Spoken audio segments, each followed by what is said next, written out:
রাহুল আমার স্বামী। রাহুলের ওপর স্বামীর অধিকার দেখিয়ে জিয়াকে যোগ্য জবাব দিল রাহি। হ্যাঁ বন্ধুরা, আমরা এমনটাই দেখতে পাবো শুধু তোমারই জন্য ধারাবাহিকের আগামী পর্বগুলোতে।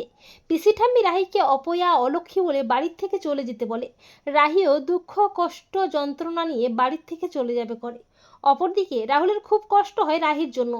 রাহুল মনে মনে ভাবতে থাকে, রাহি কি সত্যি আমাকে ছেড়ে চলে যাবে? আর ওর জন্য আমার কেন এত কষ্ট হচ্ছে? রাহুল রাহির কাছে আসার জন্য অস্থির হয়ে ওঠে, কিন্তু জিয়া রাহুলকে কোনো মতেই আসতে দেয় না। রাহুল জোর করে আসার চেষ্টা করে। রাহুল হুইল চেয়ার থেকে পড়ে যায়। রাহুল চিৎকার করে রাহির নাম ধরে ডাকে। রাহুলের চিৎকার শুনে রাহি তড়িঘড়ি করে ছুটে আসে।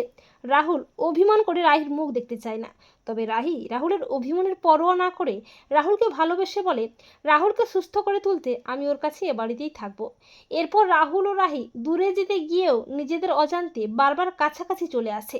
রাহি রাহুলের সেবা যত্ন করতে থাকে, আর ঠিক তখনই জিয়াও চলে আসে। জিয়া বলে, রাহুলের প্র্যাকটিস আছে, আমি রাহুলকে প্র্যাকটিসে নিয়ে যাব। তখন রাহি জিয়াকে মোক্ষম জবাব দিয়ে বলে, রাহুল আমার স্বামী, ওর ওপর আমার অধিকার। ওর কিসে ভালো হবে কিসে খারাপ হবে সবটা আমি বুঝে নেব। তুমি বারবার কেন এ বাড়িতে এসে আমার স্বামীর দিকে হাত বাড়াচ্ছ?